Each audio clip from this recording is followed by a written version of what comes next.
In 1982, the Henderson family vanished from their remote farm without a trace, and 20 years later, the new owner discovered something horrifying in the old well that would finally reveal the dark truth about what happened on that October night when an entire family simply disappeared into thin air. The Henderson farm stretched across 40 acres of fertile land at the end of a winding dirt road, 12 miles outside the small town of Millbrook, where corn and wheat fields extended as far as the eye could see. John Henderson had inherited this isolated property from his father in 1974, and he lived there with his wife Mary, their 16-year-old daughter Sarah, and 14-year-old son Tommy. They were known throughout the community as a hard-working, religious family who kept mostly to themselves, venturing into town only for essential supplies, Sunday church services, and the children's school activities. John was a tall, quiet man who worked the fields from sunrise to sunset, while Mary tended to their vegetable garden and raised chickens that supplied fresh eggs to several local families.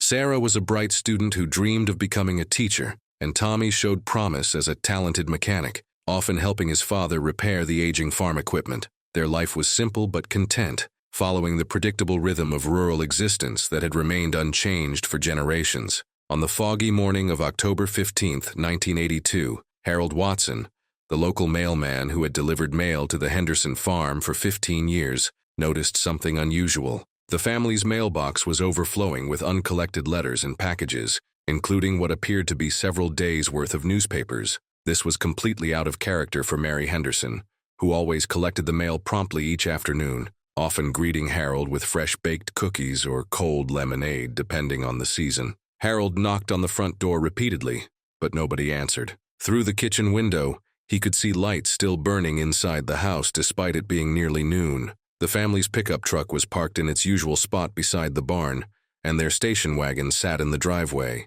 Even more strange, the front door was slightly ajar, something the security-conscious Hendersons would never allow. Growing increasingly concerned, Harold drove back to town and reported his observations to Sheriff James Dalton, a veteran lawman who had known the Henderson family for decades. Sheriff Dalton arrived at the farm that afternoon with 2 deputies, prepared for anything from a medical emergency to something far worse. What they found inside the house would launch one of the longest and most puzzling investigations in the county's history. The scene inside the Henderson home was deeply unsettling. The dining room table was set for dinner with 4 plates of food that had been partially eaten before being abandoned. The meal consisted of pot roast, mashed potatoes, and green beans, now covered in a thick layer of mold that suggested they had been sitting there for at least a week. Mary's purse hung on the back of a kitchen chair, with her wallet still inside, containing $60 in cash. John's wallet lay on the counter next to his keys,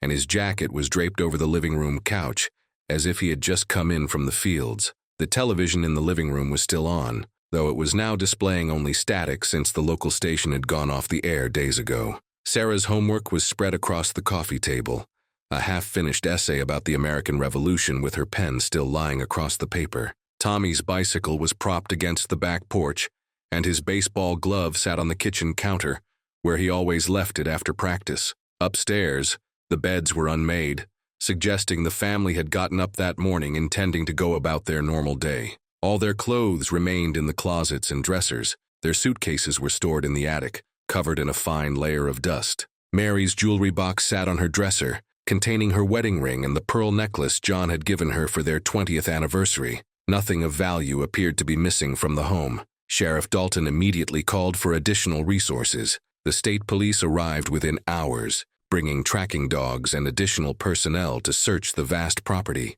The dogs picked up the family's scent throughout the house and yard, but seemed confused when trying to follow any trail leading away from the immediate area. It was as if the Henderson family had simply evaporated into the autumn air. The search expanded rapidly over the following days. Volunteers from Millbrook and surrounding communities formed search parties that methodically combed through the fields, woods, and abandoned buildings within a 20-mile radius. The National Guard was called in to assist, using helicopters to survey the area from above. Local ponds and rivers were dragged, and every well and cistern in the county was checked. As the investigation continued, detectives interviewed everyone who had known the Hendersons. Neighbors reported nothing unusual in the days leading up to the disappearance.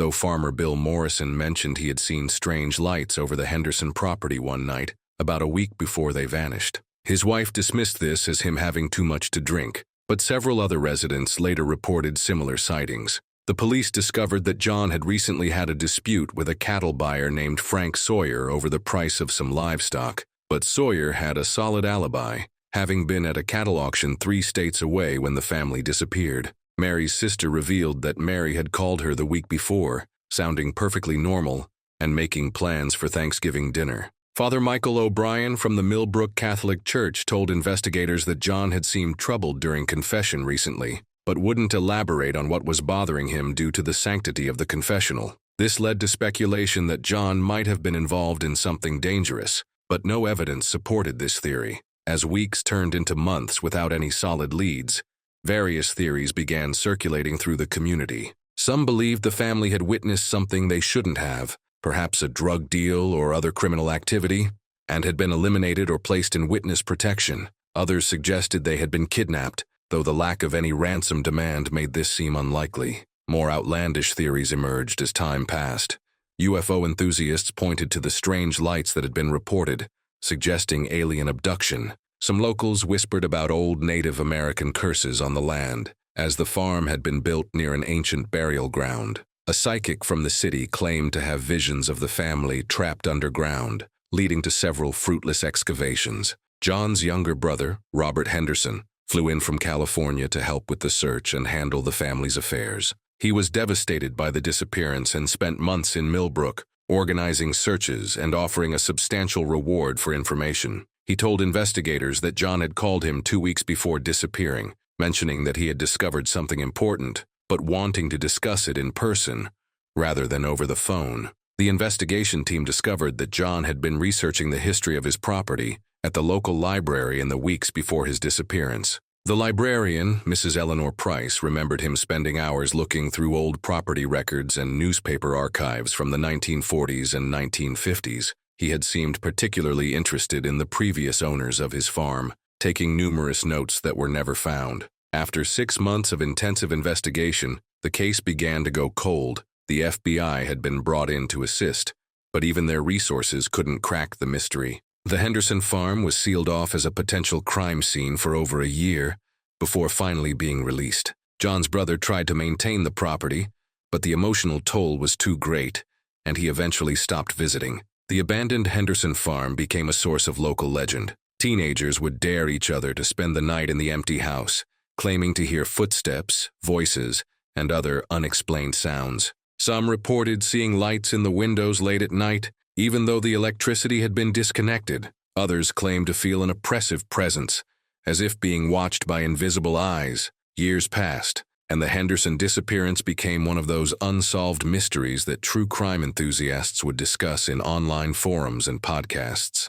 Amateur detectives would occasionally show up in Millbrook, convinced they had solved the case, but none of their theories held up under scrutiny. The house fell into severe disrepair, with broken windows, a leaking roof, and walls covered in graffiti from trespassers. In 2002, exactly 20 years after the Henderson family vanished, the property was put up for tax sale. The county had been unable to locate any living relatives with a legal claim to the land, as Robert Henderson had died in a car accident 5 years earlier. The auction attracted several buyers, but most were discouraged by the property's dark history and the extensive repairs needed. Robert Chen, a successful software developer from Seattle, saw the auction listing online and was immediately intrigued. He had been looking for a project property where he could escape the stress of city life and work remotely. The Henderson farm's isolation and low price made it perfect for his needs, and he wasn't superstitious about its history. In fact, he found the mystery somewhat fascinating. Robert arrived at the farm on a crisp September morning, his truck loaded with tools, camping equipment, and enough supplies to last several weeks. His plan was to camp on the property while making it habitable, starting with basic repairs to keep out the elements. As he walked the overgrown property, he made mental notes of everything that needed attention.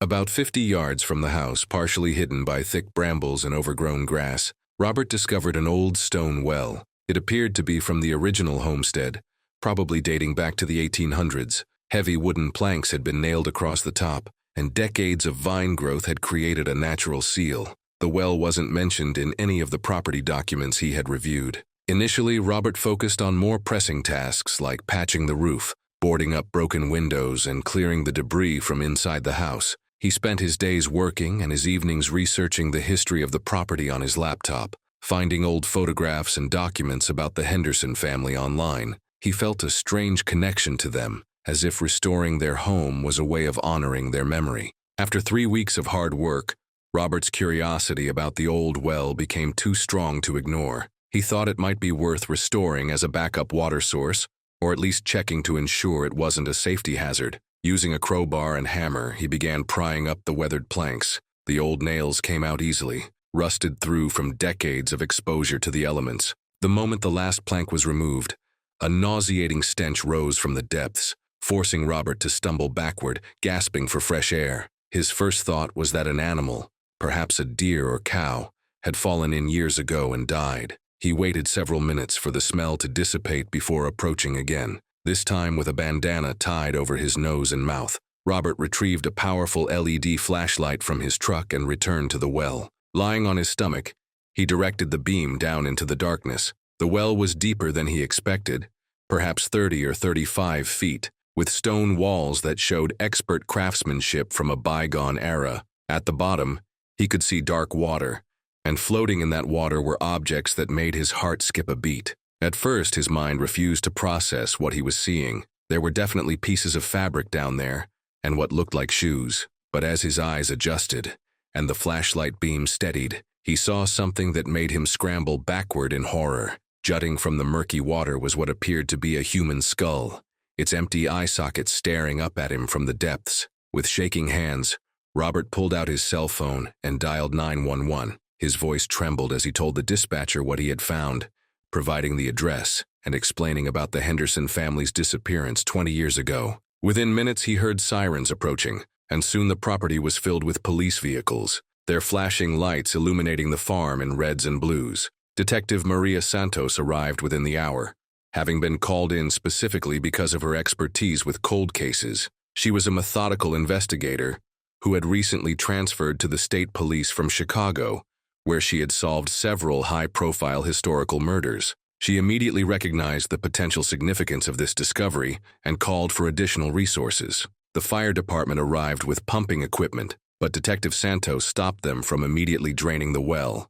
She wanted the scene properly documented first, and she called in the state's forensic team to handle the delicate task of recovering whatever was down there. Dr. James Liu, the chief forensic anthropologist, arrived the next morning with a full team of specialists. They constructed an elaborate scaffolding system over the well, allowing team members to be lowered safely on harnesses. Every inch of the descent was photographed and videotaped. What they discovered over the next 3 days would provide answers to the 20-year-old mystery, while raising disturbing new questions about what exactly had happened to the Henderson family. The remains of 4 individuals were carefully recovered from the bottom of the well. The bones had been preserved by the cold water and limestone walls, though they were disarticulated and mingled together. Along with the human remains, the team recovered personal items including watches, rings, belt buckles, and the remnants of clothing that matched what the Hendersons were believed to have been wearing when they disappeared. The most disturbing discovery came when the forensic team examined the walls of the well more carefully.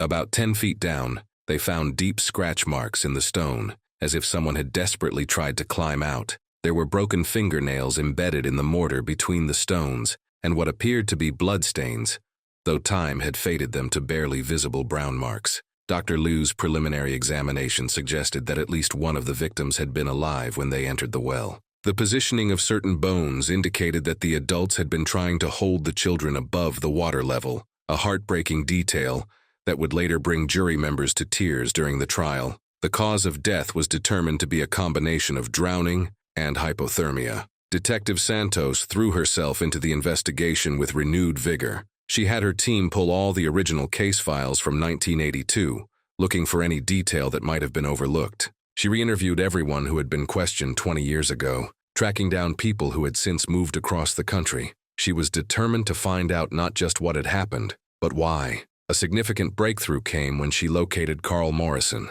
Bill Morrison's son, who had worked as a summer farmhand for the Hendersons in 1982. Carl was now living in Florida, working as a mechanic. When first contacted by phone, he seemed nervous and evasive, claiming he barely remembered that summer. Detective Santos knew he was hiding something and flew to Florida to confront him in person. Under intense questioning, Carl finally broke down and revealed what he had kept secret for 20 years. He told Detective Santos that in the weeks before the family disappeared, John Henderson had been investigating the history of his property, specifically looking into the previous owner, a man named Edgar Watts, who had died in 1975. John had found some old documents hidden in a wall during barn repairs. According to Carl, these documents suggested that Edgar Watts had been involved in serious criminal activities, possibly including murder and money laundering for organized crime figures. John had been debating whether to turn the documents over to the police, knowing it could be dangerous, but feeling it was the right thing to do.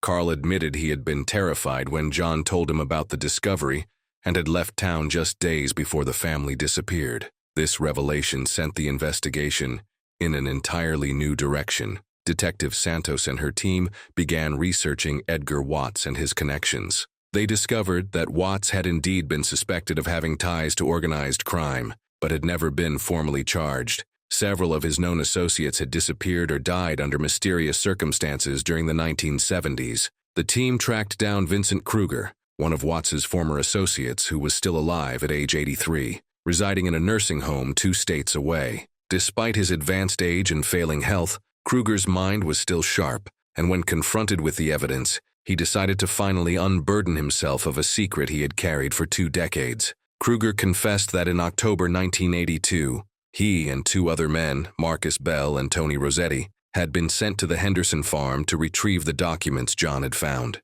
They had arrived late at night, thinking the family would be asleep. Their plan was to break in, find the documents, and leave without anyone knowing they had been there. But the family's dog had started barking, waking everyone up. John had confronted them with a shotgun, and in the struggle that followed, the weapon had been taken from him. Panicking about being identified, the 3 men had forced the entire family out to the old well at gunpoint. The plan, according to Kruger, was to keep them there while they searched for the documents, then pull them out and threaten them into silence. However, the search took much longer than expected. The documents weren't where Carl had said John kept them, and they had to tear apart much of the house looking for them. By the time they finally found the papers hidden in the attic and returned to the well, several hours had passed. It was too late. The family had succumbed to the cold water and the lack of handholds to climb out. Kruger claimed they had never intended to kill the family, but in their panic about what they had done, they had covered the well and fled.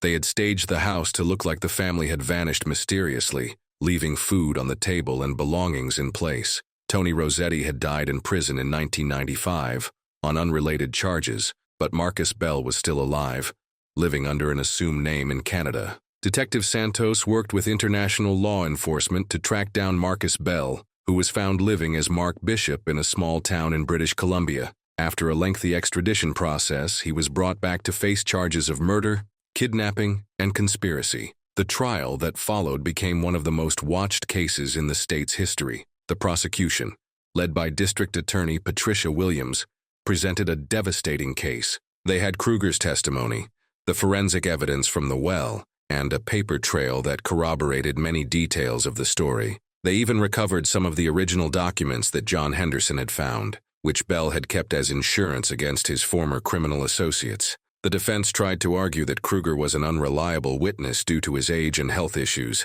and that there was no physical evidence directly linking Bell to the scene. They suggested that Kruger might be confusing events or trying to shift blame for his own actions, but the jury wasn't convinced by these arguments. During the trial, Sarah Henderson's best friend testified about how Sarah had mentioned her father was worried about something he had discovered, though she didn't know what. Tommy's teacher talked about how the boy had seemed anxious in the days before the disappearance, saying his dad was acting strange. These testimonies painted a picture of a family living under a shadow they didn't fully understand. The medical examiner's testimony was particularly harrowing. He explained how the family would have struggled in the cold water, how the parents would have tried desperately to save their children, holding them up until their strength gave out. The scratch marks on the walls showed their desperate attempts to escape, and the positioning of the bodies suggested the parents had died trying to protect Sarah and Tommy until the very end. After 3 weeks of testimony and just 6 hours of deliberation, the jury returned a guilty verdict on all counts. Marcus Bell was sentenced to life in prison without the possibility of parole. Vincent Kruger, due to his cooperation and poor health, received a lesser sentence but died in custody just 4 months later, taking any remaining secrets to his grave. The Henderson family was finally laid to rest in Millbrook Cemetery, in a ceremony that drew hundreds of mourners. People came from all over the state to pay their respects, many of whom had never known the family but were moved by their tragic story. The local pastor spoke about how John Henderson's desire to do the right thing, to expose corruption and crime, had ultimately cost his family everything. Robert Chen struggled with the decision of what to do with the property after the discovery. The media attention was overwhelming, with news crews camping outside the farm and true crime tourists constantly trying to sneak onto the property. He considered selling it, but something made him stay. He felt a responsibility to the Henderson family to restore their home and honor their memory. He had the well professionally filled and sealed,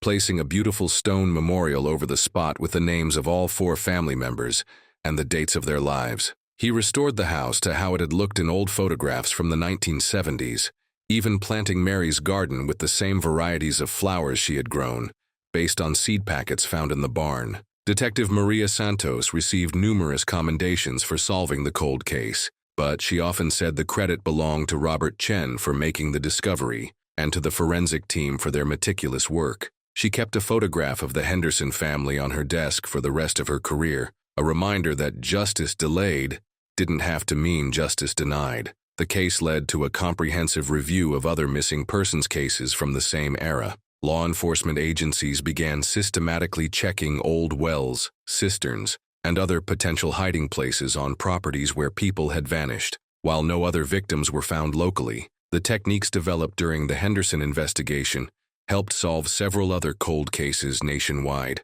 The town of Millbrook was profoundly affected by the resolution of the case. They established an annual day of remembrance, not just for the Hendersons, but for all victims of violent crime. The local high school created scholarships in Sarah and Tommy's names, ensuring that their dreams of education would live on through other young people. The criminal organization that Edgar Watts had been part of became the subject of a federal investigation, though most of its members were deceased or too elderly to prosecute. The documents that John Henderson had found proved valuable in understanding the scope of organized crime in the region during the 1960s and 1970s, leading to several historical revisions of that era. Dr. Liu published several academic papers about the forensic techniques used in the case, which became standard reading in forensic anthropology programs. The case demonstrated how modern science could solve historical crimes and provide closure to families even decades after the fact. It also highlighted the importance of thoroughly searching all potential locations during missing persons investigations.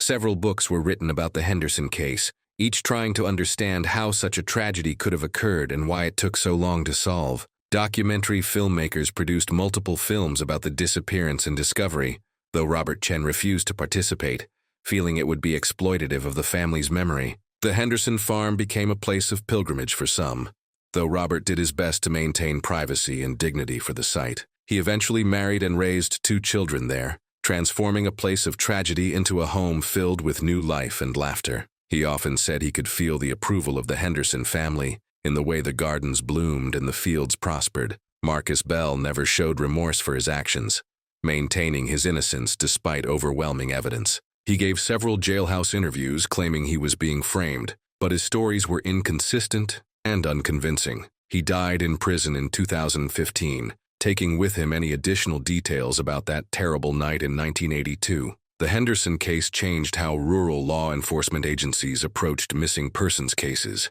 New protocols were established requiring more thorough searches of properties, including all wells, underground spaces, and potential hiding places. Training programs were developed to help small-town police departments handle complex investigations. The case also highlighted the importance of cold case units. Following the success of the Henderson investigation, many states established or expanded their cold case departments, providing resources to investigate historical disappearances and murders. Detective Santos went on to lead her state's cold case unit, solving dozens more cases before retiring. The documents that cost the Henderson family their lives revealed a web of corruption that had infected the region for decades. While most of those involved were beyond the reach of justice, the information helped historians understand the true extent of organized crime's influence on rural communities during that era. Today, the Henderson farm stands as a testament to resilience and renewal. The fields that once lay fallow are productive again. The house that stood empty for 20 years is filled with life, and the gardens that Mary Henderson planted bloom every spring. The memorial by the sealed well is often decorated with fresh flowers, left by people who never knew the family, but were touched by their story. The case remains a powerful reminder that evil can lurk in the most unexpected places, but also that truth has a way of surfacing, no matter how deeply it's buried. The Henderson family's desire to do what was right, to expose wrongdoing despite the danger, ultimately cost them their lives, but their sacrifice was not entirely in vain. Their story led to justice being served, even if it took 20 years. It led to changes that might prevent other families from suffering similar fates. Most importantly, it ensured that John, Mary, Sarah, and Tommy Henderson would not be forgotten, that their lives and deaths would have meaning beyond the tragedy that befell them. Every October 15th, a small group gathers at the Henderson graves in Millbrook Cemetery.